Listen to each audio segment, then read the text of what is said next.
Baik, terima kasih. Alhamdulillah, wassalatu wassalamu ala Rasulillah, amma ba'd. Terima kasih kepada yang sudah hadir pada diskusi ngobrol santai kita ya hari ini. Hari ini kita akan membahas tentang keuangan publik atau public finance ya.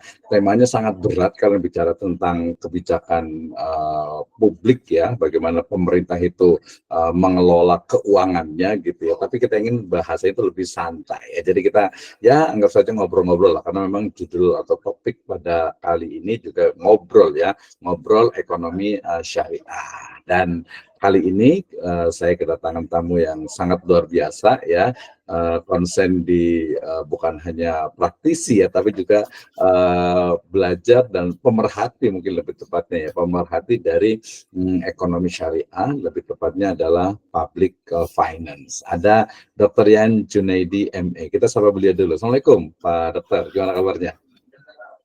Waalaikumsalam, sehat alhamdulillah, sehat. Alhamdulillah. Oke, kita ketemu juga ya akhirnya ya setelah ya, kurang lebih 10 hari merencanakan diskusi ini nih ya Dokter Yan ya. Oke, kita manggilnya lebih enak lah, lebih menghargai ilmunya gitu. Saya panggil Dokter Yan aja ya. Nah, kita kan bicara ini nih Dokter Yan nih. Jadi oh ya tadi saya nggak sempat ini apa namanya bacakan CV-nya ya. Tapi intinya tadilah Dokter Yan ini adalah seorang pemerhati dan juga praktisi dari ya kita bisa bilang ekonomi syariah, kemudian juga bisnis syariah, karena memang aktivitasnya itu terkait dengan satu dari apa tuh ya, satu dari syariat Islam ya, syariat dalam Islam, yaitu terkait dengan apa, dengan khitan gitu ya. Oke, kita mau ngobrolin dulu nih apa Dokter Yani terkait dengan public finance, karena dia juga alumni dari Magister di ekonomi syariah ya, sehingga mungkin tahu persis nih tentang ekonomi syariah. Mungkin untuk awal saya ingin dengar dulu nih dari Dokter Yan terkait mungkin dalam 5 sampai 10 menit ya, 5 menit juga boleh, terkait dengan gimana sih sebenarnya public finance atau keuangan publik dalam Islam. Ya, tadi sudah menunjukkan ada kitabnya Abu Ubaid ya, kitab Al-Amwal. Nah, silakan Dokter Yani dalam 5 sampai 10 menit nih, baru nanti kita diskusi. Banyak banget yang saya mau tanyakan nih tentang public finance ini. Silakan Dokter. Ya baik, terima kasih Ustaz Wisnu. Alhamdulillah rabbil alamin, wassalatu wassalamu ala asyrofil anbiya'i wal mursalin, sayyidina Muhammadin wa ala alihi wasallam ajma'in. Rabbi shrah li sadri wa yassir li amri wahlul 'uqdatam min lisani yafqahu qawli. Ya, jadi ya terima kasih kepada Ustaz Wisnu atas undangannya pada majelis kali ini ya. Dan kurang lebih 5 hari yang lalu tuh Ustaz Wisnu menghubungi saya, kan diajak untuk bincang-bincang tentang ekonomi syariah gitu kan. Kemudian Ustaz Wisnu menanyakan kira-kira apa ini temanya gitu. Iya betul. Nah terus saya teringat ini aja buku tentang apa namanya, keuangan publik Islam yang ini. Jadi saya mengikuti acara seminarnya, dan saya pikir karena ini tentang masalah ekonomi, ya udah saya coba ajukan ngobrol tentang public finance ini secara Islam gitu. Nah, sebenarnya saya juga nggak terlalu praktisi apa juga sih. Itu kan sudah malam minat, bintang gitu ya. iya, cuma minat tentang ekonomi Islam gitu. Jadi makanya saya juga ambil S2-nya di UIKAD tentang ekonomi syariah gitu. Nah, ya paling saya nggak jauh-jauh dari kitab ini aja, saya ngebahas yang ini aja ya gitu. Ya. Iya, oke. Ya. Jadi gimana nih untuk awalnya gimana Dokter Yani tentang public finance menurut kitab Al-Amwalnya Abu Ubaid, kayak gimana sih? Mungkin dalam 2 menit nih kayak gimana sebenarnya, kita awal dulu deh. Iya. Ya, secara global tadi udah banyak yang udah disampaikan sama Ustaz Wisnu ya. Nah, kalau yang di kitab Al-Amwal ini, jadi ada perbedaan antara al-kharaj dengan zakat, antara pajak dengan zakat gitu. Jadi pajak itu zakat itu instrumen yang khusus gitu. Sedangkan pajak ya diambil untuk yang tadi, untuk masalah-masalah kayak pembangunan jalan, pembangunan rumah sakit segala macam yang sifatnya publik, fasilitas gitu, fasilitas umum. Nah kemudian Abu Ubaid ini juga jarang yang membahasnya, makanya ini yang nulis kan Ustadz Ugi ya, Profesor Ugi itu dari Mhm. ISTEK, dan ini hasil disertasinya beliau gitu. Mhm. Nah, jadi yang namanya public finance Islam itu awalnya itu dari setelah Nabi wafat, dan Nabi wafat itu kan enggak mewariskan hartanya kepada keturunannya, kepada istrinya juga enggak kan. Nah itulah yang Mhm. keuangan Nabi itu yang menjadi public finance dalam Islam gitu, dan Mhm.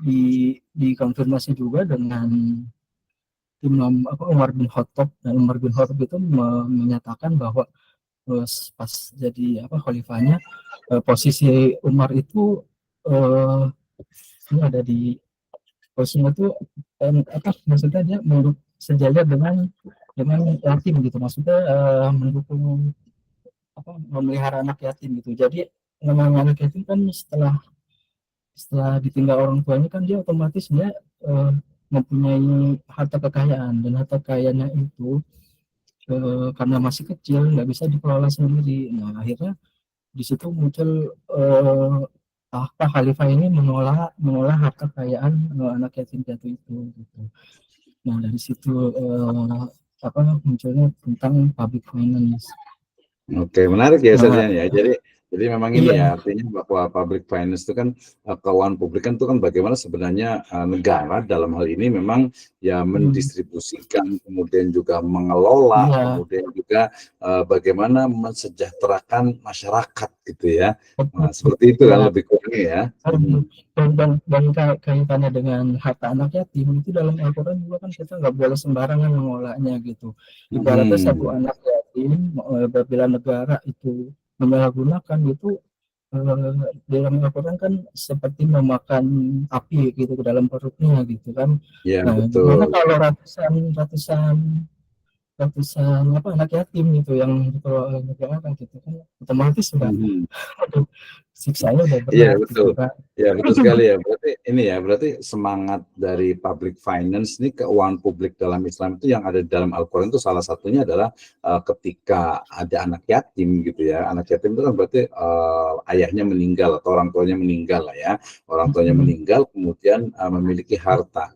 Kan otomatis harta ini dia tidak mungkin istilahnya itu dikelola oleh anak yatim itu karena masih anak-anak gitu ya.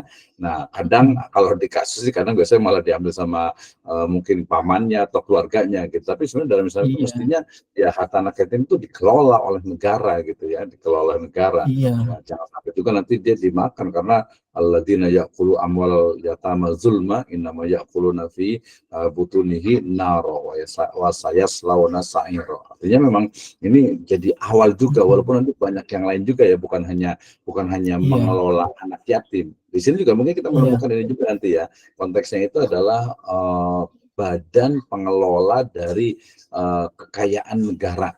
Kekayaan termasuk juga uang gitu kan ya. iya. Itu mungkin ya. Ya, ya, Hmm. yang saya harapkan dari output tentang pembahasan ini juga, eh, lembaga-lembaga filantropi itu juga harus aktif gitu tentang apa sih kebutuhan Hmm. anak yatim, apa sih kebutuhan orang miskin gitu kan. Sebenarnya mereka kan yang dipengenin kayak pendidikan, yang tadi yang disebut Ustaz Mister juga Hmm. masalah air bersih nah gitu. Nah saya Hmm. jadi teringat juga kisah yang seumur itu sama Ali bin Abi Utsman bin Affan, masalah seumur itu gitu gitu. Hmm. Jadi kalau saya pikir kan misalkan eh, dari kejadian tentang pemboikotan produk-produk Israel gitu. Sebenarnya itu sangat besar impact-nya ya. Nah, cuma umat Islam Hmm. sebenarnya lebih bisa melakukan yang lebih besar dari sekedar boikot gitu. Nah, kalau umat Islam bisa melihat peluang itu, ya kenapa nggak diakuisisi sekalian gitu biar mereka bangkrut. Ibaratnya kalau saya kaitkan dengan kisah Sulung Umat, jadi Sulung Hmm. Umat itu kan tadinya punya Yahudi. Nah, Hmm. sedangkan umat Islam itu benar-benar butuh air gitu kan. Jadi karena nggak bisa dibeli seluruhnya, Ustadz kan beli setengah-setengah gitu. Nah, setengah hari ini umat Islam, hari besoknya Yahudi. Nah, akhirnya pas saat orang Yahudi dapat jatahnya, umat Islam nggak beli ke Yahudi lagi. Akhirnya lama kelamaan seluruh mata itu dibeli sama Utsmani semuanya gitu. Nah, salah satunya itu mungkin kaitannya dengan yang masalah air tadi, dan juga salah satu kebutuhan Jadi anak menarik yatim itu juga juga ya. tentang tentang makanan yang bergizi gitu. Saya agak miris juga sebenarnya, kayak 4 sehat 5 sempurna itu harusnya menjadi standar gitu. Jangan yang orang miskin cuma kebagian minum sasetan, cuma kebagian goreng-gorengan gitu. Harusnya itu harus bisa dijadikan maksudnya Iya, standar betul. gitu. Kayak kalau bisa makanan Jepang yang sushi itu yang sangat bernutrisi itu udah jadi standar harusnya kayak gitu. Nah, Oke, mungkin ini karena yang saya dokter ya, maksud jadi dengan pikirannya makanannya yang sehat-sehat gitu ya. ya, Dan jangan jadi jangan saya makan sehat gitu ya. jadi saya pikir bagaimana pengelolaan public finance ini menuju ke arah situ gitu. Oke, Dan ya. uh, Iya, benar, Sajan. Jadi artinya bahwa keuangan publik itu kan memang tujuannya itu adalah agar masyarakat itu tersejahterakan, ya secara keseluruhan, tidak mungkin realitas hari ini di mana misalnya kekayaan itu hanya ada di segelintir orang, gitu ya. Sementara yang tadi tadi yang disebut miskin, gitu ya. Kalau kita lihat itu kayaknya cukup banyak banget di sekitar kita, gitu. Apalagi zaman sekarang ini gitu, sehingga ya pembahasannya menjadi penting. Dan tadi contoh-contoh di masa Kanjeng Nabi Muhammad SAW, kemudian juga masanya Umar bin Khattab misalnya gitu ya, anak yatim yang terpenuhi tadi kebutuhannya, jadi bukan hanya makan sama ikan asin gitu misalnya gitu ya. Nah, jadi dia harus pakai 4 sehat 5 sempurna karena dokter jadinya harus sehat ya, jangan dikasihnya gorengan terus gitu ya, pagi-pagi nasi uduk sama ya. bakwan. Gorengan, oke ya. Satu lagi sebenarnya salah satu yang paling penting dari itu semua kan, manusia ini kita lihat tuh sebagai aset gitu. Nah, aset dari manusianya ini harus dipenuhi, yaitu tentang pemikirannya. Jadi otomatis pendidikan itu sangat berperan untuk membangun aset yang penting itu manusianya itu. Jadi pendidikan juga harus satukan juga gitu. Nah, di Indonesia ini kan pendidikan mahal banget gitu kan. Yang bisa Iya, mendapatkan betul. pendidikan yang bagus harus bayar ratusan juta gitu. Nah, maksudnya Mhm. itu yang yatim kebagiannya apa gitu kan, Mhm. gitu. Ya betul, ini masuk ke ini juga ya, Heeh, pendidikan yang mahal gitu ya. Saya sempat iya, ketemu itu, mungkin nanti mungkin next kita buat ini lagi kayak mungkin apa, orang miskin dilarang pesantren gitu kali gitu. Karena pesantrennya itu mahal-mahal gitu ya. Kan dulu ada buku orang orang miskin dilarang sekolah gitu karena sekolahnya mahal sakit gitu ya. ya. Tapi sekarang oke, kita balik ke ini, Dokter Yan. Jadi ketika bicara tentang keuangan publik itu kan sebenarnya kita mulai dari yang paling penting ini adalah diawali dengan pendapatan negara nih ya, pendapatan negara. Nah, kita tabrakan dengan ya kalau hari ini berbicara tentang keuangan negara gitu ya, pasti nggak bisa lepas dari pajak gitu ya. Ya bahkan dengan konsep pajak progresif gitu ya dan lain sebagainya. Ya semua sampai ketika kita makan di restoran itu kan ada pajaknya. Ya belum lagi juga pendapatan kita juga ada pajak gitu. Pokoknya banyak lah. Tapi itu memang udah kebijakan lah, biarkan saja gitu ya. Artinya pertanyaan saya adalah ke Dr. Yani, sebenarnya seperti apa sih pendapatan negara dalam Islam gitu ya? Terutama tadi merujuk kepada kitab Al-Amwalnya Abu Ubaid gitu. Jadi pendapatan dalam konteks ekonomi syariah untuk negara itu apa saja dalam Islam nih? Silakan Dokter Yan. Iya. Dalam Islam kan pajak juga nggak dilarang ya, cuma yang dilarang itu pemalakan gitu. Oh gitu ya. Iya. Oh berarti Jadi ini konteksnya sekarang malak gitu ya. ini iya, jadi sebenarnya pajak itu nggak dilarang selama tujuannya kan tadi untuk fasilitas umum dan dirasakan untuk seluas-luasnya warga negara itu gitu. Nah, cuma yang jadi masalah itu sekarang pajak itu jadi lebih kayak kemalakan itu gitu. Pemerintah mungkin karena terbeban dengan apa ya, defisit anggaran gitu kan, jadi mungkin cari cari celahnya dari pajak itu gitu. Dan kita juga nggak bisa apa ya, melawan dengan frontal atau gimana ya, mungkin kita dari yang terkecilnya aja dulu gitu. Yang dipajak ini itu juga kan nggak adil sebenarnya. Jadi yang orang kaya itu bayarnya sedikit, sedangkan yang kecil-kecil malah dibebankan yang besar gitu. Itu nggak adilnya juga di situ sebenarnya gitu. Jadi nggak Oke, itu sesuai mungkin sama ini ya konsep dalam implementasinya ya. Islam. Itu berarti dalam implementasinya mungkin ya tadi, makanya mungkin ada juga yang mengkritik tentang pajak ini, di mana pajak itu kok untuk istilahnya itu orang miskin, ya sudah miskin itu dapat sudah dikenakan pajak, udah miskin dikenakan pajak lagi gitu ya. Sementara yang kaya kadang malah para pengemplang pajak gitu, yang itu malah justru malah nggak bijak gitu kan ya. Tapi ya itu memang itu secara seperti itu tentang pajak. Nah, jadi balik lagi ke pertanyaan saya tadi, Dr. Rian. Jadi kalau dalam Islam itu oke lah, kita sepakat bahwa pajak itu ya boleh gitu ya dalam beberapa bagian. Terutama nanti kan ada tadi saya sebut itu dengan apa, doribah, yaitu ada jizyah, ada kharaj gitu. Walaupun ini teorinya juga perlu dikembangkan. Nah, selain itu dalam Islam, jadi negara itu dapat uang itu dari mana untuk mengelola negara ini gitu ya.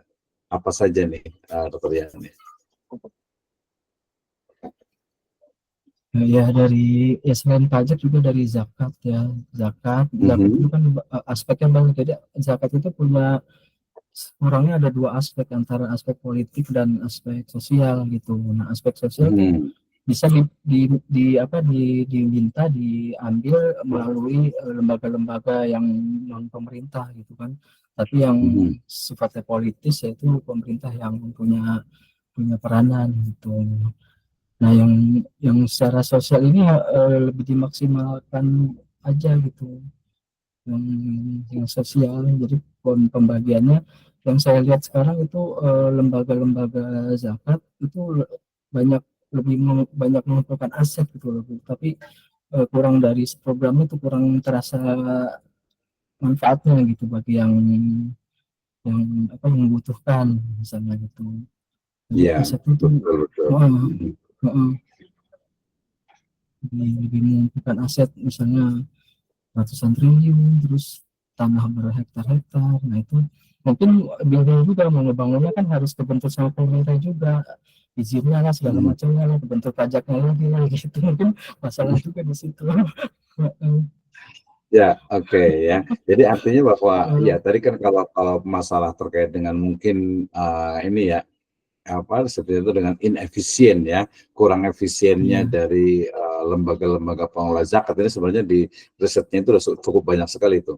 Ya bukan hanya yang LAS ya, bukan hanya lembaga amil zakat, tapi Basnas gitu ya, Badan Amil Zakat pun sendiri pun ada beberapa hal yang perlu kita kasih kritik juga ya, terutama nanti terkait dengan apa, pengelolaan, dan lebih spesifiknya itu adalah biaya operasional yang cukup tinggi gitu ya, biaya operasional cukup tinggi, sehingga tadi kemudian ini satu sisi ya, jadi biaya operasional cukup tinggi, sehingga kemudian harta zakat yang sampai kepada mustahik itu dia malah tereduksi atau apa, tidak maksimal gitu ya, karena tadi biaya operasional tinggi, itu yang pertama. Tapi ada juga tadi kalau dokternya mengatakan bahwa LAS gitu, ada lembaga zakat itu yang mereka malah justru kayak mengumpulkan aset gitu ya, sehingga kemudian kesannya ini dari muzaki sudah terkumpul gitu ya, kemudian kok kemustahikan tadi sedikit, dan malah justru malah bangga dengan misalnya aset yang banyak gitu ya, bangga dengan misalnya kami mengumpulkan uang zakat sekian miliar misalnya gitu ya.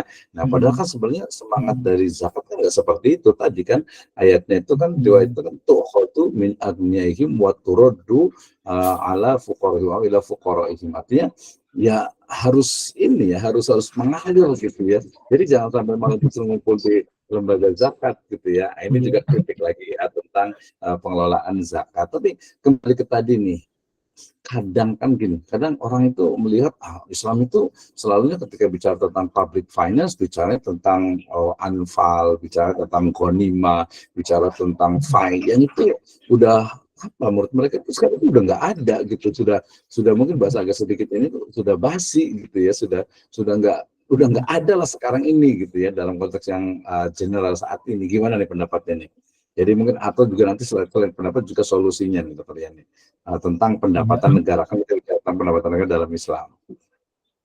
ya, ya di buku yang kitab Amwal ini juga dibahas tentang pendapatan Nabi itu namanya prophetic income. Jadi Property yang income ya. tadi disebut ya fai, terus humus. Jadi humus itu seperlimanya dan Nabi cuma Ya, dapat seperlimanya dan itu. Nah, ya sebenarnya sumbernya sama, cuma ininya aja apa? Sumbernya beda, cuma penyalurannya sama gitu. Sumbernya ya dari harta rampasan, misalnya ya zaman sekarang harta rampasan nggak ada. Ya mungkin karena ya itu yang peninggalan nabinya aja itu yang nabi kan itu, jadi yang itu yang dikelola gitu.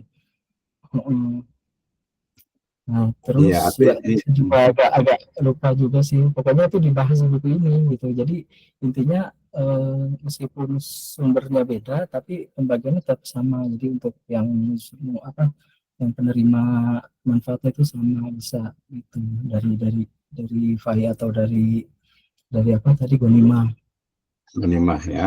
Oke, artinya berarti ini ya dokternya, artinya bahwa ya sebenarnya sumber-sumber dari pendapatan negara dalam Islam itu ya cukup banyak gitu ya. Dari selain ada humus, kemudian juga ada ghanimah, ada fai, ya kemudian juga ada jizyah juga, termasuk juga tadi doribah gitu ya. Nah, tapi kemudian kan kita juga perlu reaktualisasi gitu ya. Reaktualisasi itu jadi dalam konteks modern ini apa saja nih ya, termasuk juga pajak misalnya gitu. Kalau haraj gitu kan kita boleh kaitkan mungkin walaupun agak berbeda ya dengan misalnya PBB ya, pajak bumi dan bangunan misalnya gitu, walaupun kalau kita telisik lebih dalam ya sebenarnya agak berbeda antara pajak bumi dan bangunan dengan haraj misalnya gitu ya. Tapi nanti kita tenang, nanti kita juga akan mengundang ini nih teman-teman semuanya, Ibu Nova sekalian, untuk kita bisa diskusi, tapi belum ya, kita sampai nanti jam 9 nanti baru kita kasih itu, karena masih banyak nih pertanyaan dari saya nih. Berikutnya nih, mungkin terkait dengan tadi kan ada income-nya ya, jadi kesimpulannya itu adalah bahwa pendapatan negara dalam Islam itu ya selain tadi yang di masa lalu itu adalah ghanimah, kemudian juga fai ya, sekarang ghanimah dengan fai kan ya dalam konteks sekarang ya mungkin ya tidak ada gitu ya, karena tidak terjadi peperangan gitu kan ya.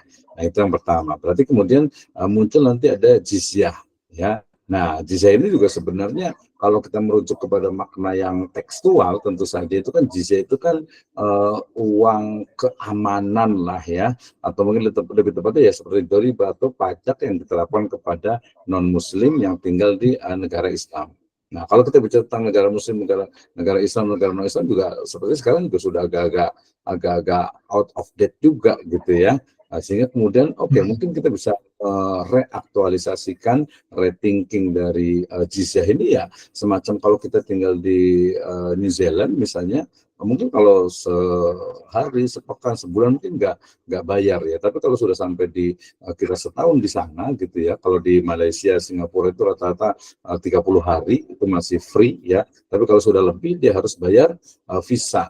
Nah, mungkin antara jizya dengan visa itu juga jadi satu metamorfosis ya, artinya sebuah perubahan di mana bahkan bukan hanya di negara-negara Western ya, di Timur Tengah sendiri ketika kita tinggal di Saudi, ketika tinggal kita teman-teman yang belajar di Saudi, belajar di Mesir, belajar di Aljazair misalnya ya, di Maroko, di sana mereka juga membayar visa. Nah, termasuk juga kalau orang yang luar datang ke Indonesia belajar atau mereka menetap dalam jangka waktu tertentu kan mereka harus membayar visa juga. Jadi konteksnya mungkin kita lebih diluaskan gitu ya, jizya. Kemudian tadi ada kharaj, pajak dari tanah yang milik negara yang kemudian orang yang menempati di situ dia akan istilahnya itu membayar kharaj itu. Nah, ini permasalahan yang cukup pelik sebenarnya kalau dalam masalah fikih gitu. Nah, tadi yang belum dibahas itu justru yang hadis riwayat dari Ahmad itu bahwa al muslimuna syuraka fi salasin. Ya, jadi umat Islam itu berserikat dalam 3 hal. Al-qalla, ya walma, wanar gitu ya. Ada padang rumput, kemudian air, kemudian api. Nah, kalau tadi saya belum sebut nih, kalau api kan sebenarnya kita bisa luarkan maknanya itu adalah bahan energi, ya, sumber daya yang sifatnya itu energi, bisa listrik, bisa nuklir, bisa juga BBM sekarang ini. Yang pasti dia adalah nar pada waktu itu. Nah, artinya bahwa negara dalam konteks Islam juga jelas dia itu harus mengelola yang disebut dengan dengan kekayaan dari negara itu, gitu ya. Makanya nanti dalam konteks ekonomi syariah itu ada namanya milkiyatud daulah, ya, yang itu asalnya adalah milkiyatul ammah, ya, pemilikan umum yang dia tidak boleh diprivatisasi, ya, dia tidak boleh dimiliki oleh satu orang. Misalnya ada satu pulau yang ternyata dimiliki oleh satu orang, padahal kebutuhan masyarakat untuk kepada pulau itu tuh sangat penting. Nah, ini yang kalau saya pahami dalam ekonomi syariah itu ya tidak boleh gitu ya. Ya, pulau itu ketika orang itu mau datang ke pulau itu kemudian mungkin harus bayar tiketnya lah, ini ya, itu saya rasa mungkin kurang tepat. Jadi tadi SDM, mungkin saya mau nanya ke Dr. Yan nih, gimana nih kira-kira pengelolaan sumber daya alam? Ya, di kitab Al-Amal itu dibahas nggak tentang bagaimana pengelolaan sumber daya alam dalam Islam, ya, dalam ekonomi syariah. Silahkan. Oh iya, jadi ini saya jadi ingat juga. Jadi masalah ekonomi ini kan dari dulu ke sekarang tuh jadi terjadi perubahan. Dulu orang yang paling kaya itu orang yang pemilik tanah, landlord gitu kan. Nah, makin ke sini berubah, jadi orang yang punya kapital, orang yang punya modal, orang yang punya uang banyak gitu. Jadi jangankan pulau, bahkan negara pun bisa dibeli gitu kan, karena dia punya kapital gitu. Nah, itu yang bahaya sebenarnya gitu. Nah, Jadi jangan sama negara kita dibeli sama negara lain gitu ya. iya, itu ya mungkin Elon Musk mungkin uangnya bisa buat beli negara, bahkan dia punya pengaruh untuk menentukan kebijakan di suatu negara juga gitu. Oh, oke, iya betul. Itu masuk ke ini nih, politik ekonomi gitu ya, di mana Iya, iya, misalnya, iya. iya kan, misalnya gini, misalnya satu BUMN ini kan fakta ya, satu Iya, BUMN badan usaha milik negara yang kemudian ternyata istilahnya atau mungkin misalnya inilah ya perusahaan yang sudah go public ya. Nah, kemudian ternyata sahamnya itu dikuasai oleh misalnya asing misalnya gitu ya.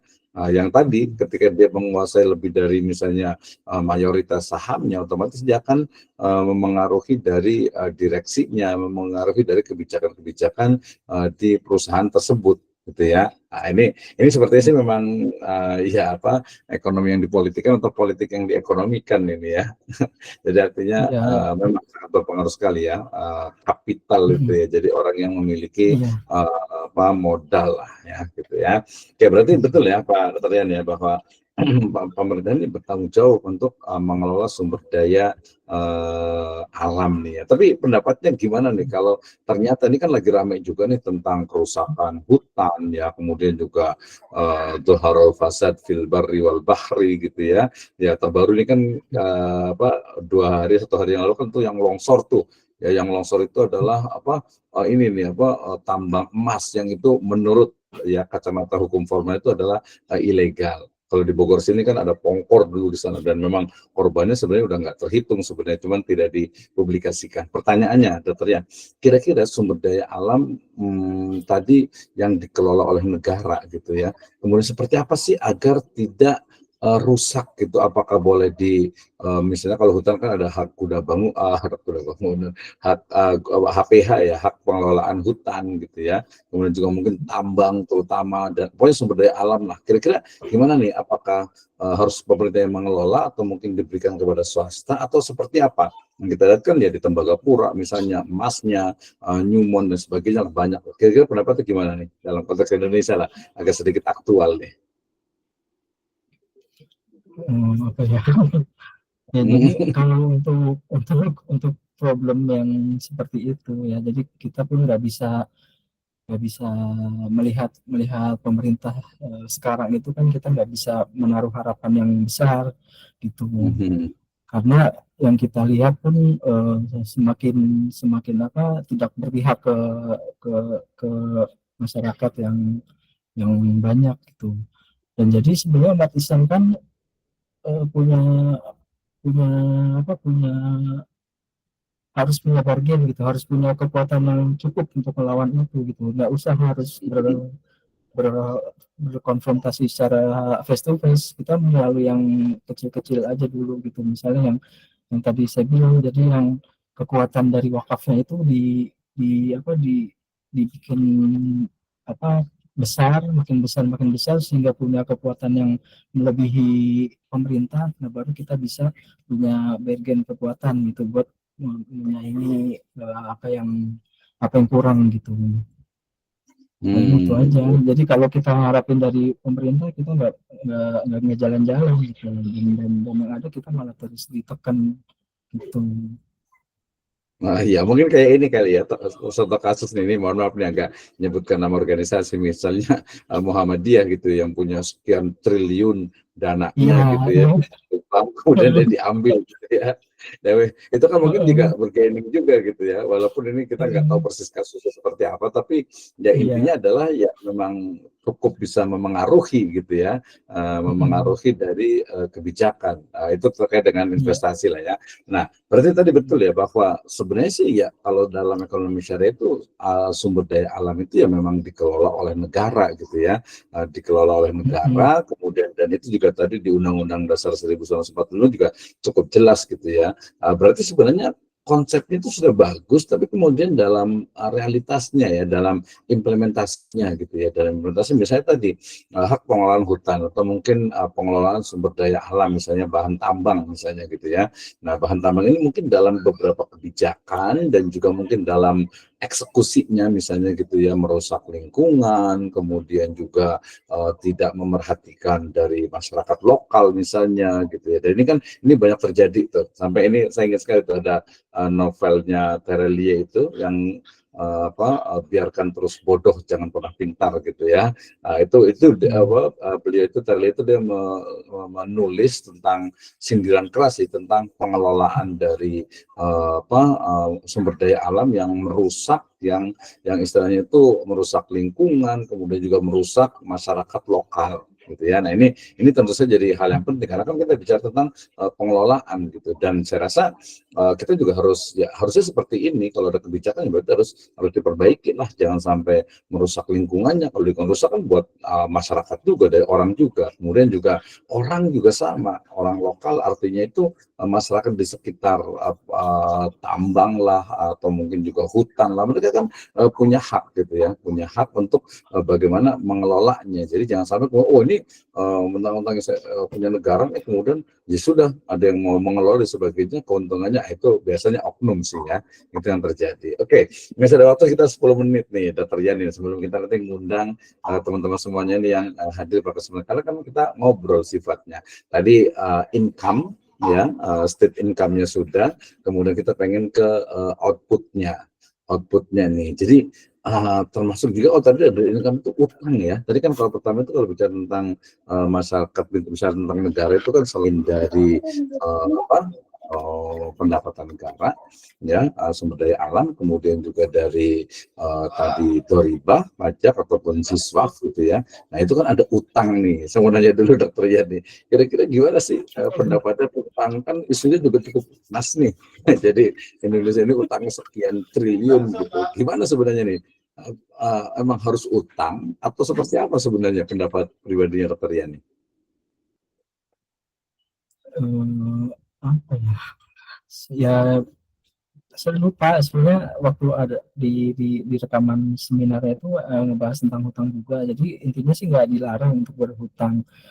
Yang penting ya itu. Jadi jangan sampai utang itu lebih banyak daripada aset yang dimiliki gitu, dan kemampuan bayarnya juga harus tepat waktu gitu, dan itu juga untuk untuk kemaslahatan yang kemaslahatan umat yang banyak gitu, jadi bukan untuk pribadi aja. Paling itu paling intinya sih ya boleh mau berhutang, tapi ya perhitungan harus cermat juga. Gitu. Oke, jadi utang itu boleh sebenarnya, ya boleh lah ya, namanya kita perlu utang gitu. Secara mungkin mikro juga, ekonomi mikro, personal gitu ya, kita utang boleh gitu ya. Tapi kemudian ketika utang itu ternyata, misalnya nih, kalau dalam prinsip Islam kan, alladzina ya'kuluna riba la yaqumuna illa kama yaqumul ladzi yatakhabbathu syaitanu minal mas, dzalika bi annahum qalu innamal bai'u mislu riba wa halallahu al-bai' wa harrama riba. Artinya kalau utangnya itu ternyata mengandung riba kan ya harus dihindari gitu kan ya. Nggak boleh kan? Iya kan, jangan sampai negara ini apa istilahnya itu dibangun di atas riba gitu kan ya. Nah, ini mungkin yang kita gitu ya. Jadi ya apa fa'dhanu biharbi minallahi wa rasulih kan, perang gitu ya, perang terhadap para pelaku riba gitu kan ya. Nah, artinya utang boleh gitu, tapi bukan usahakan ya, harus jangan sampai mengandung ada unsur riba gitu ya. Nah, itu yang pertama tuh. Kemudian berikutnya bahwa ketika utang itu ya harus, kalau dalam manajemen keuangan keluarga itu dia ada skala untuk mengukur kemampuan bayar utang gitu ya. Jadi pendapatan kita berapa, kemudian pengeluarannya itu berapa, kemudian bisa saving berapa. Nah, kita memiliki kekuatan berapa persen nih untuk bisa membayar utang. Tapi kemudian saya kebetulan ada beberapa teman di Kementerian Keuangan juga, di sana ada divisi khusus yang memang khusus membahas, khusus mengkaji dan juga melakukan kebijakan-kebijakan terkait dengan utang. Nah, ini dalam hal ini juga kita sebagai warga negara juga harus cerdas juga ya. Jadi jangan juga apa ketika mendapatkan kabar atau mungkin ada berita kemudian kita langsung telan mentah-mentah ya kan, inja akum fasikum binabain fatabayyanu ya, misalnya Indonesia utangnya nambah terus nih sekian gitu ya. Nah, kita nggak tahu, taunya langsung mengatakan harusnya jangan begini dong, jangan utang banyak-banyak nih gara-gara ini. Nah, itu perlu ditabayuni dulu, dilihat dulu apakah memang level utang dari negara ini memang sudah diambang batas gitu, atau mungkin masih toleran, masih bisa ditoleransi lah. Sama ya, secara keluarga kalau kita punya utang kita sekian, pendapatan kita sekian, oke, masih bisa untuk bayar utang. Apalagi nanti utang itu adalah utang yang sifatnya itu produktif, ya kan ya. Jadi yang mungkin tidak disukai itu adalah kalau utangnya itu adalah utang yang sifatnya konsumtif, gitu kan ya. Nah, negara juga tadi intinya sih kita sebagai warga negara harus cerdas lah ya, harus jadi smart people lah ya. Jadi jangan asal ketika dapat kabar misalnya dari berita, apalagi ini di WhatsApp group, kemudian di berbagai media sosial itu kan banyak banget tuh hoax gitu ya. Nah, ini perlu tabayun ya, kita harus cerdas lah, jangan mudah mengatakan begini gitu, utang Indonesia semakin banyak ya dilihat dulu gitu ya sumbernya, kemudian konteks pembicaraannya, kemudian juga ukuran dari utang dibandingkan dengan misalnya pendapatan negara gitu ya, itu penting juga. Oke, itu ya dokter ya. Berkaitan dengan pajak juga, biasanya kalau utangnya naik, pajaknya juga ikut naik juga. Iya. Jadi kalau utangnya naik, pajaknya naik gitu ya? Iya, biasanya. Itu kalau pengolahannya keliru mungkin. Jadi nggak tahu ngambil menyerap anggaran dari mana lagi, ya ujung-ujungnya dari pajak. Berarti solusinya gimana nih kalau tentang utang? Kalau menurut Dokter tadi kan ini boleh gitu. Solusinya kayak gimana nih kalau konteks Indonesia, mungkin bisa jadi kontribusi lah gitu ya. Harusnya begini loh utang negara gitu, atau seperti apa? Iya, yang tadi saya bisa sebutkan, yang produktif, terus yang nggak ada ribanya, gitu seperti itu. Ya, oke. Langsung ke pertanyaan terakhir nih sebelum kita undang teman-teman semuanya nih, kita bicara tentang keuangan publik ya, public finance. Pertanyaan terakhir tadi berarti sebenarnya bagaimana sih teori dan juga prakteknya dari belanja negara? Ya, misalnya nih untuk BLT lah, untuk BPJS lah, untuk mungkin infrastruktur, untuk pengembangan SDM. Nah, itu seperti apa sebenarnya yang mungkin kita boleh merujuk ke kitab Al-Amwalnya Abu Ubaid itu. Silakan Pak Dr. Rian.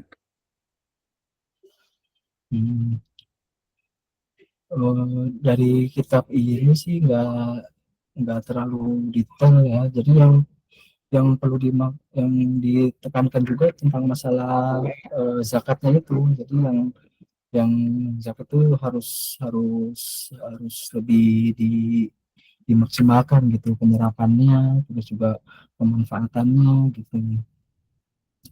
dan apa lagi ya,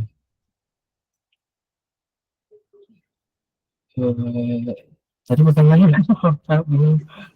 Iya, jadi kira-kira solusinya gimana nih? Apa istilahnya itu belanja negara dalam konteks ekonomi daerah itu seperti apa? Apakah lebih utama infrastruktur atau mungkin pengembangan SDM atau mungkin tadi untuk BLT, untuk bantuan kesejahteraan, pendidikan dan lain sebagainya. Kira-kira mana sih kalau dalam Islam yang paling prioritas?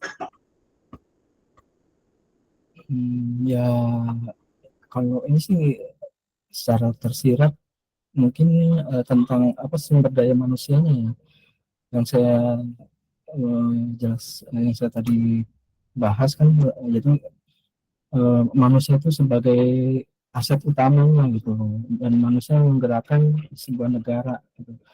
Ibaratnya kalau Nabi Musa itu kan membangun manusianya, sedangkan Fir'aun itu membangun infrastruktur, dan yang paling bertahan itu bukan bangunannya tapi yang bertahan itu manusianya gitu. Jadi ada contoh juga misalkan warga Tokyo dipindahkan ke Amazon, kemudian warga Amazon dipindahkan ke Tokyo. Nah, apa yang terjadi dengan Tokyo? Nah, Tokyo itu pasti akan jadi hutan belantara, sedangkan Amazon akan berdiri bangunan yang super megah dan modern gitu.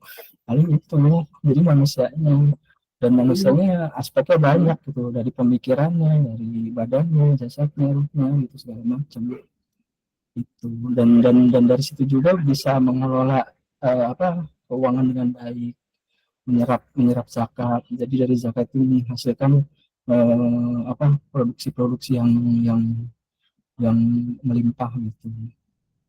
Itu paling.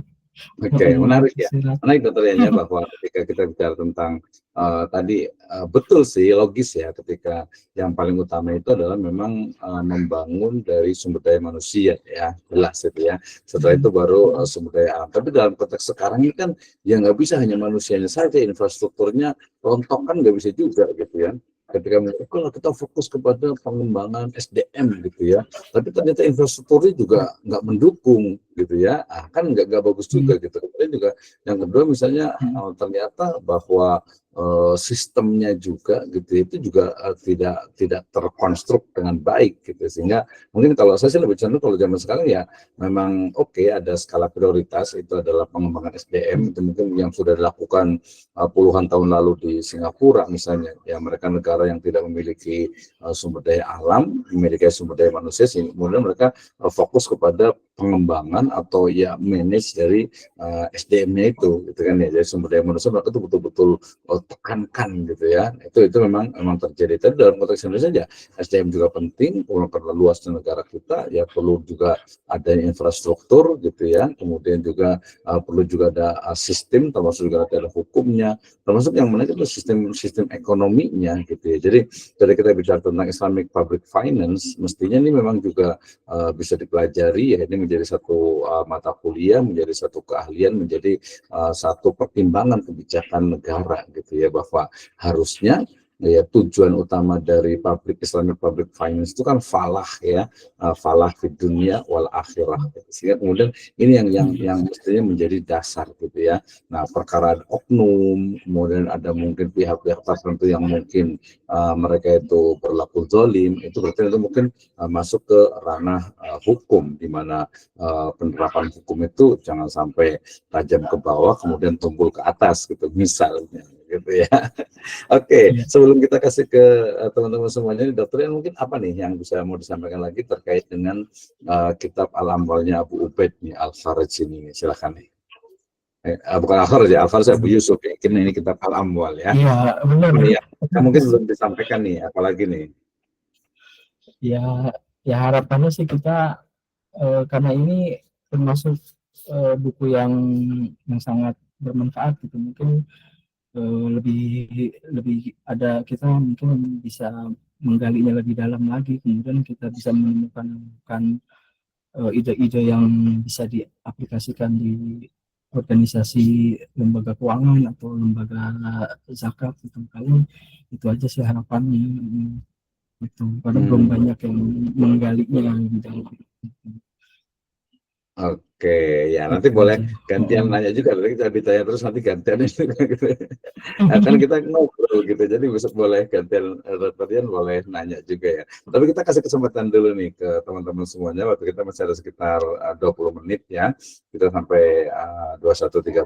Nah, silakan nih kita undang ada siapa nih, ada Lu ya, Ibu tuh ya Lu siapa nih, kemudian ada Pak Sandi, ada Ibu Ita, ada Ibu Sabria, ada Pak Kuswanto, ada Pak Syukril Agaba, ada Abah Suhendi, hatur nuhun, terima kasih. Nah, nanti kita bisa diskusi ya tentang keuangan publik nih ya.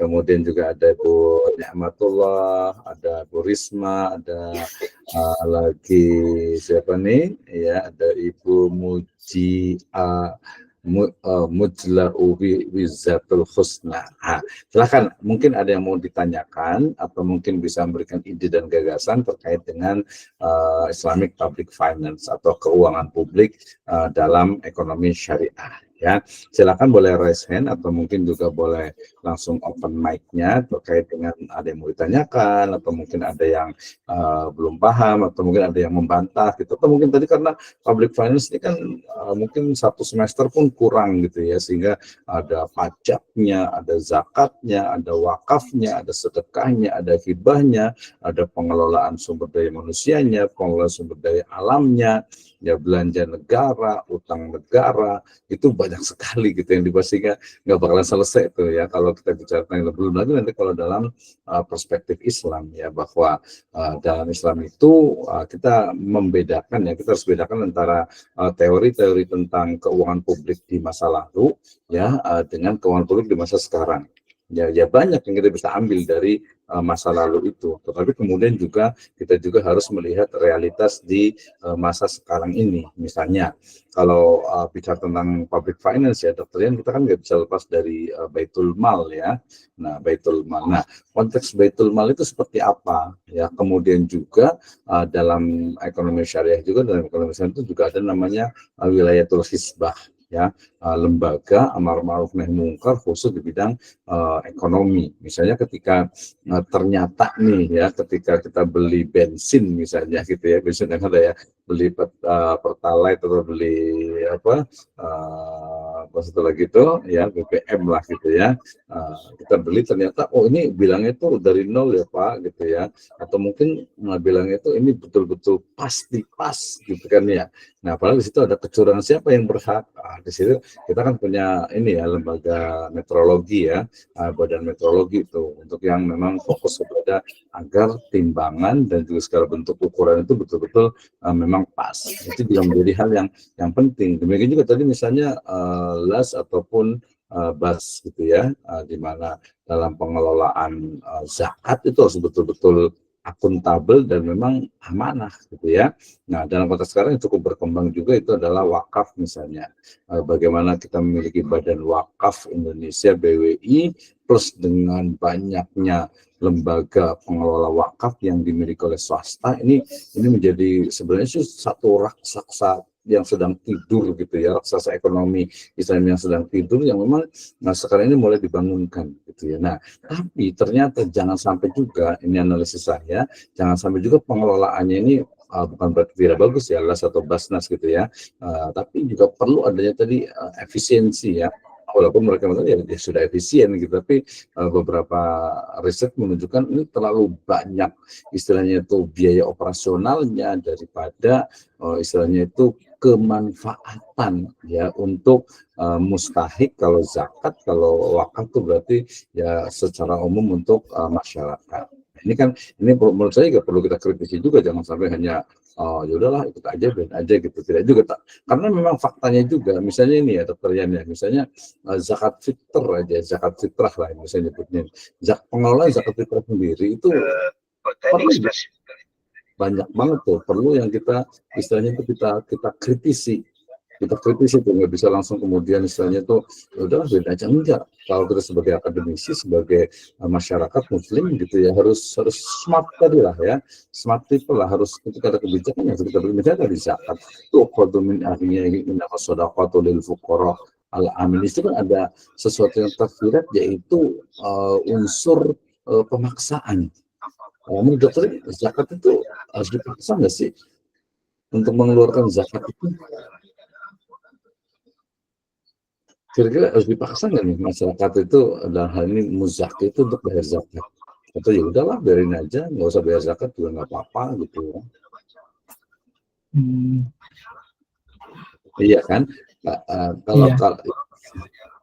kalau kita lihat misalnya di sejarah, sebelum Pak Suhedi bicara ini, kita lihat sejarah di masanya Khalifah Abu Bakar As-Siddiq, ya, beliau itu kan memerangi orang-orang yang tidak mau membayar zakat. Bayangin aja orang yang mau bayar zakat itu diperangi pada masanya Khalifah Abu Bakar. Nah, how about our situation today? Oke, kita ini kan ke Pak Suhendi nih, mungkin ada mau ditanyakan atau mungkin memberi ide dan gagasan. Biasanya ide-idenya cukup segar. Silakan Pak Suhendi. Terima kasih. Assalamualaikum warahmatullahi wabarakatuh. Mungkin wabarakatuh. Ini untuk menghangatkan aja. Ya,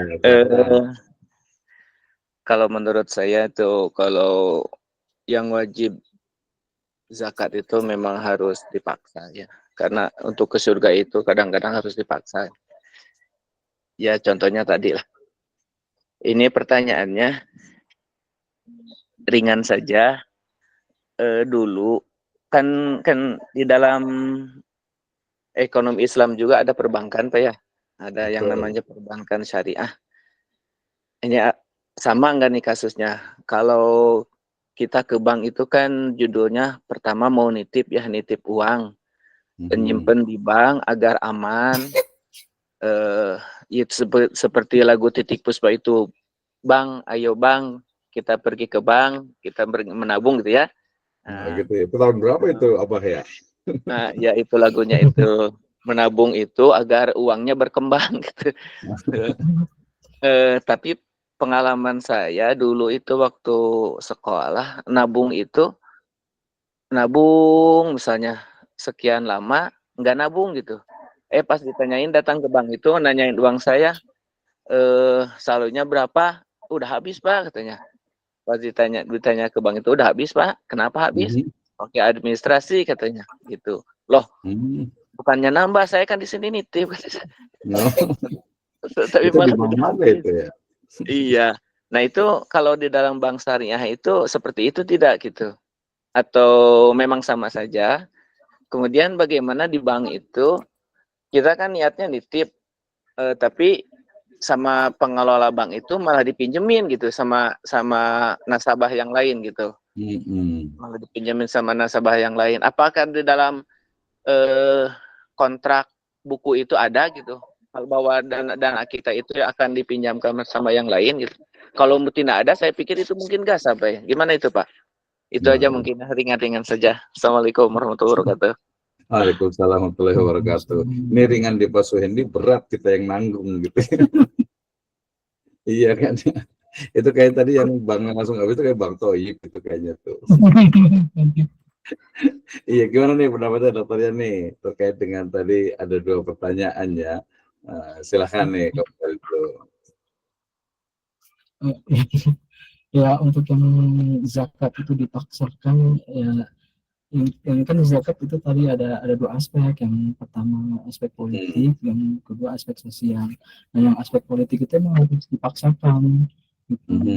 Sedangkan yang aspek sosial itu kadang ada apa yang muzaki yang langsung memberikan ke mustahiknya langsung gitu. Jadi nggak perlu melalui lembaga atau melalui negara. Nah itu kalau itu aja. Kalau yang masalah bank itu seharusnya saya lebih tahu. Iya nggak apa-apa lah, ini konaah emang dokternya nih. Ya nggak apa-apa lah, kan kita ngobrol ya. Terima kasih ya Pak Suhendi ya. Jadi tadi itu kalau dalam Islam sebenarnya yang namanya zakat itu ya jelas gitu dipaksakan. Makanya ketika kita melihat realitas di Indonesia ada undang-undang tentang pengelolaan zakat gitu ya. Ingat ya itu undang-undang pengelolaan zakat ya, bukan undang-undang zakat. Dan dalam undang-undang itu ternyata secara legal formal secara nanti ilmu taknin ataupun juga draftingnya, legal draftingnya ternyata undang-undang kok tidak memiliki sanksi. Nah, itu nanti disebutnya dengan undang-undang yang mandul sebenarnya itu ya. Undang-undang aturan itu mestinya ada sanksi. Jadi ketika ada orang ataupun lembaga yang tidak membayar zakat, ya, itu mestinya dia ada dikenakan sanksi. Sama seperti pajak. Maka nanti ada kementerian ramai-ramai tentang amnesti pajak gitu ya. Kita adalah amnesti zakat juga gitu ya. Jadi orang yang belum bayar zakat selama puluhan tahun ya bayarlah dinikahannya gitu ya. Itu mungkin bisa dipotong dan sebagainya. Jadi mestinya ini kritik dari dulu ya di kalangan teman-teman di akademisi ekonomi syariah itu, Pak zakat itu ketika nggak mau mengeluarkan zakat harus dipaksa gitu ya. Baik itu perorangan ataupun al-akhwal al-i'tibariyah ya, lembaga. Itu yang pertama tuh. Nah, kemudian yang kedua tadi terkait dengan bank, menarik juga ya Dr. Rian ya. Kalau Dr. Rian kan nggak ada bank konvensional ya, semua pakai bank syariah ya. Ya. Ya, kecuali darurat gitu ya. Daruratnya dalam arti itu mungkin hanya untuk transfer saja gitu ya. Misalnya saya juga di sertifikasi dosen, alhamdulillah sekarang di Kopertes Jawa Barat itu sertifikasi dosen pakai BJB Syariah gitu ya. Nah yang dulu sempat ya, dulu mungkin masa jahiliyah itu pakai bank konvensional gitu ya. Nah oke, nah pertanyaan begini justru menarik sesuai yang nanti kita bisa ngobrol ya. Jadi jangan cuma bukan hanya tanya jawab tapi ngobrol ya. Jadi gini pertama. Nah, tadi kalau disebutkan bahwa ketika kita bawa uang ke bank, niatnya menitipkan, ya, oke, awalnya itu memang nitip gitu ya, nitip tuh. Jadi nanti kalau dalam bahasa ekonomi itu namanya wadiah, ya, wadiah. Nah, kemudian ketika ternyata dititipkan, ya, kemudian ternyata uangnya itu habis, gitu ya. Ini masalah yang pertama dulu nih, ya. Kalau uang ternyata habis untuk administrasi, nah itu berarti ada unsur kezaliman itu di situ karena dia nitip, namanya nitip harus dijaga ya. Nah karena dijaga, oke, pihak yang mendapatkan titipan itu berhak untuk istilahnya itu meminta istilahnya ujroh atau bayaran untuk memelihara, mengelola itu. Tapi itu harus dengan antarobin, harus jelas dari awal. Jadi ketika kontrak awal tanda tangan di bank itu dilihat dulu ini biaya administrasi itu berapa gitu ya. Nah, ketika kemudian dia ternyata habis untuk biaya administrasi, kalau habis kayaknya nggak mungkin ya, kecuali dalam jangka waktu lama dan mungkin tabungannya itu terbatas. Ada saya juga punya ya di satu, dia juga nyebutnya bank syariah juga, cuman agak sedikit kurang lebih kaya gitu ya. Ada bank syariah yang dia mungkin baru UUS ya, unit usaha. Induknya adalah bank konvensional. Jadi 100.000, kemudian lama sekarang sisa hanya 19.000.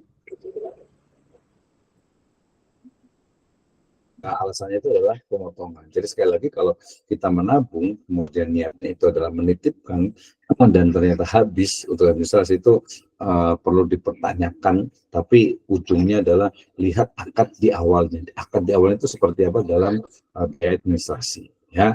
Nah, kemudian dalam perspektif fikih, ya kita nitip, oke, nitip uang. Nah, kalau nitip uang, kemudian uang itu dipakai, berarti berubah dari wadiah menjadi qard, menjadi dain, menjadi utang piutang itu automatically. Misalnya begini, saya nitip uang nih di Pak Suhendi misalnya 100.000. Nah ternyata uang itu dipakai sama Pak Suhendi, punteninya abah ya. Nah berarti itu akadnya yang tadinya saya nitip wadiah itu berubah menjadi qard, menjadi utang. Kenapa? Karena uangnya dipakai jadi utang, dain gitu ya. Nah, berarti nanti kalau ada tambahan di situ, kullu qardin jaronaf anfahuwa riba, segala tambahan yang ada terkait dengan akad qard, utang piutang itu adalah riba. Misalnya, oke, saya nitip uang 100.000 ke Pak Suhendi, ya, kemudian Pak Suhendi uangnya dipakai nih.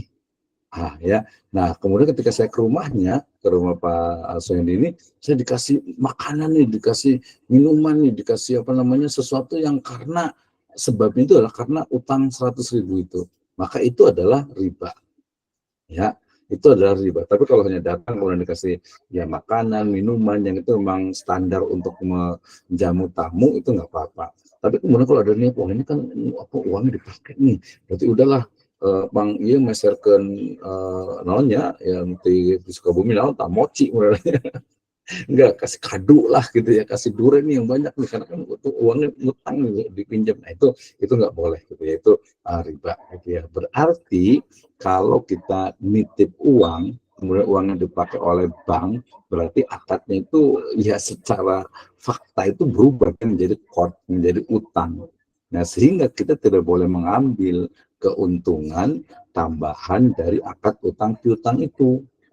Nah, itu sisipan yang kedua. Yang ketiga, kalau di bank syariah, makanya ketika kita ke bank, ketika kita masuk ke berbagai lembaga keuangan, bisnis, ekonomi, itu harus dilihat akadnya. Ya, kalau di bank, kalau kita mau nabung itu yang persyaratan di kertas ataupun sekarang itu di apa namanya mobile banking itu ada persyaratan syarat rukun dan syaratnya gitu ya. Nah, itu harus dilihat, harus dibaca baru kita paham. Ya, ternyata misalnya di akad tersebut ketika kita nabung nih ya di bank syariah, kemudian kita udahlah tanda tangan langsung tanda tangan saja, itu kurang tepat tuh ya. Ya benar itu dibaca dulu isinya apa sih, tulisannya kecil-kecil gitu ya. Oh ternyata di antara situ ada ada biaya administrasi. Nah biaya administrasi itu sekarang itu ada yang 7.000, ada yang 9.000, bahkan ada sampai 20.000 gitu ya. Standar rata-rata 10.000 lah sebulan gitu ya rata-rata ya. Nah berarti kalau kita sudah tanda tangan sebenarnya kita sudah setuju. Kesalahan kita itu adalah tidak membaca secara detail dari kontrak atau akad yang ada di ketika kita itu menabung ya, baik itu yang kertas ataupun juga secara digital ya. Nah kemudian kalau di perbank syariah secara teori itu adalah ketika kita nabung kita datang ke bank kemudian kita menaruh ya tadi uang kita di bank syariah itu, maka itu dipastikan akadnya. Ini akadnya apa? Kalau di akad wadiah berarti nitip. Kalau nitip berarti nanti ada teori lagi, ada wadiah yadul amanah, ada wadiah yadul domanah. Artinya ada uang yang memang nggak boleh dipakai, ada uangnya yang boleh dipakai. Nah kalau uangnya boleh dipakai, nanti kita menjadi yadul domanah. Nah itu nanti kadang ada unsur, ada dikhawatirkan ribanya itu adalah ketika kita dapat bonus, itu perlu hati-hati di situ ya. Nah tapi kemudian yang paling banyak itu adalah menggunakan bisa rata-rata itu adalah musyarakah ataupun juga mudharabah. Ya, walaupun ini kalau dikritik ya bisa aja, tapi yang saya pernah katakan mensyahadatkan bank di Indonesia itu adalah doruriyah, kebutuhan. Ya kebutuhan. Artinya apa ya, masih banyak kekurangan dalam praktek perbankan syariah ini, tetapi ya harus kita istilahnya dukung. Kenapa?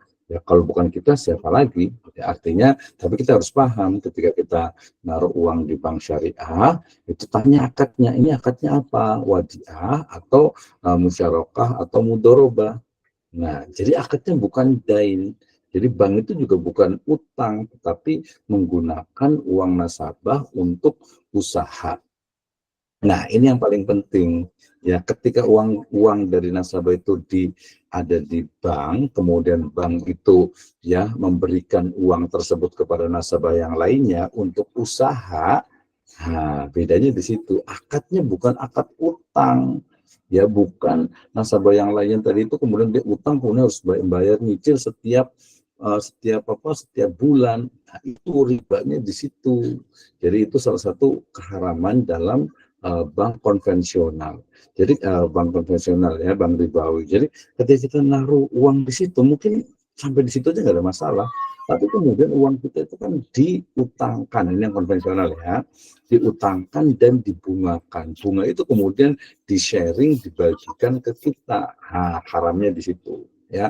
Kalau bank syariah, pertama uang kita diakadkan dengan kita seperti apa ya, kemudian uang kita yang ada di bank syariah itu ketika akan disalurkan kepada nasabah lainnya yang memiliki usaha, memiliki bisnis sebagainya, itu juga dengan akad syariah, bukan akad utang piutang. Nah kan jadi jelas tuh ya, itu dalam perbankan syariah. Nah kemudian apakah perbankan syariah itu tidak ada biaya administrasi? Ya ada. Ya untuk menggaji karyawan, untuk operasional perlu uang. Sehingga kemudian dengan ada administrasi. Ya, walaupun banyak juga kebijakan, misalnya administrasi itu seminimal mungkin gitu ya, seminimal mungkin. Tapi ada beberapa tren di negara Eropa itu tadi bank itu sudah tidak menetapkan bunga ya, tetapi menetapkan biaya administrasi. Nah, ya, dari biasa itu rata-rata kita sebutnya 10.000 lah setiap bulan. Jadi kalau uang kita 100.000, kemudian setahun kita nggak ngapa-ngapain, ya habis. Ya, habis otomatis tuh. Ya, jadi karena dipotong 10.000, 10.000, 10.000, 100.000, 10 bulan itu sudah habis. Ya, yang salah siapa? Yang salah kita tidak memeriksa akad ketika transaksi itu. Walaupun saya sudah sebutkan, ini biaya administrasinya 10.000 ya setiap bulan. Jadi kalau uang Bapak itu 100.000 dalam jangka waktu 10 bulan itu akan habis. Apakah itu zalim? Kalau sama-sama mengetahui dan sama-sama tanda tangan itu tidak zalim. Yang zalim itu adalah ketika salah satu pihak itu tidak terpenuhi. Nanti dalam akad Indonesia itu namanya akadnya itu dia gharar, gitu ya, gharar. Kenapa? Karena ketidakjelasan dalam akad. Ini nggak ngomong biaya administrasi itu sekian. Nah ya, nah itu biasanya memang perbankan yang mungkin yang perlu menjelaskan, dan juga nasabahnya yang perlu mestinya dia tahu juga, gitu ya. Nah itu terkait dengan perbankan syariah. Bahwa itu adalah doruriyah, artinya memang kebutuhan pokok saat ini, karena hampir semua ekonomi Indonesia menggunakan bank. Ya masih belum sempurna dari sisi syariahnya, tetapi tugas kita bersama untuk bisa memanfaatkan, menggunakan, ya, istilah itu mengambil layanannya itu sebagai satu ikhtiyat kita, hati-hati kita daripada bank yang jelas-jelas ribawi.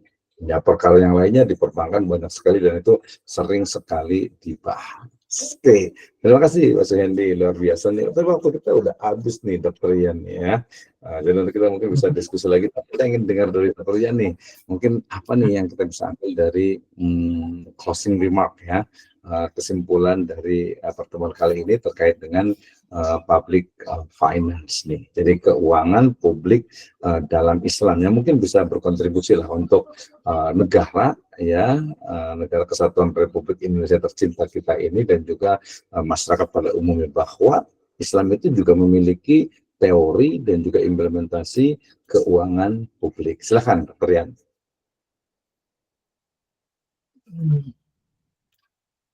Ya, jadi terkait dengan tema pada malam ini mengenai keuangan publik Islam. Jadi Islam itu sangat sangat menganjurkan bahwa kekayaan alam ini dikelola secara merata gitu. Jadi enggak yang kaya aja yang menikmati gitu, dan distribusinya harus mencakup semua kalangan gitu. Dan mungkin dari umat Islam mungkin terutama lembaga-lembaga zakat dan itu lebih membelanjakan ininya, asetnya untuk kepentingan umat gitu. Kebutuhannya apa sih gitu, kayak tadi kan mengenai air bersih, kebutuhannya mengenai pendidikan, kebutuhan mengenai makanan yang bergizi, ya itu mungkin dipenuhi. Bisa dari terkait makanan itu kan mungkin kita buka sawah, kita buka perkebunan, kita buka perikanan gitu dari situ. Dan juga terkait pendidikan, kita buka lembaga-lembaga pendidikan yang nggak mahal gitu, tapi kualitas kurikulumnya itu sangat bagus, sangat bisa dibandingkan dengan pendidikan di luar negeri sana gitu. Dan yang penting juga dalam pendidikan itu gurunya ini juga harus punya mental yang kuat gitu. Ya paling itu aja. Dan dari segi sekali nih. Ya, terima kasih dokternya, luar biasa sekali ya. Jadi Ibu dan Bapak sekalian, teman-teman semuanya, jadi memang ya bahwa keuangan publik dalam Islam itu sudah sangat lengkap, sudah ada teorinya, sudah ada contohnya, implementasinya, dan juga pengembangan dari para tokoh ekonomi syariah ya dalam mengelola keuangan negara ini, ya, keuangan publik ini, sehingga ya kita sebagai seorang muslim tentu saja wajib untuk ya thalabul ilmi faridhatun ala kulli muslim. Ya, belajar itu ya kewajiban dari umat Islam ini, ya belajar kita pendidikan Islamnya, ekonomi Islamnya, politik Islamnya, ya kemudian ilmu-ilmu Islamnya gitu ya, sehingga kemudian ya ini mudah-mudahan akan bermanfaat untuk diri kita, untuk masyarakat kita, bangsa dan juga negara. Menurut saya ini adalah bagian dari implementasi kita kepada iman kepada Allah Subhanahu wa Ta'ala. Terima kasih sekali lagi Dr. Yan, jazakallahu khairan, hatur nuhun. Mudah-mudahan bermanfaat untuk Bapak sekalian pertemuan kali ini di ngobrol ekonomi syariah, ya. Dan kita akan jumpa di sesi-sesi berikutnya dengan topik-topik yang menarik lainnya. Kita tutup sama-sama dengan hamdalah dan doa kafaratul majelis. Alhamdulillahirabbil alamin. Subhanakallahumma bihamdika asyhadu an la ilaha illa anta astaghfiruka wa atubu ilaik. Assalamualaikum warahmatullahi wabarakatuh. Waalaikumsalam warahmatullahi wabarakatuh.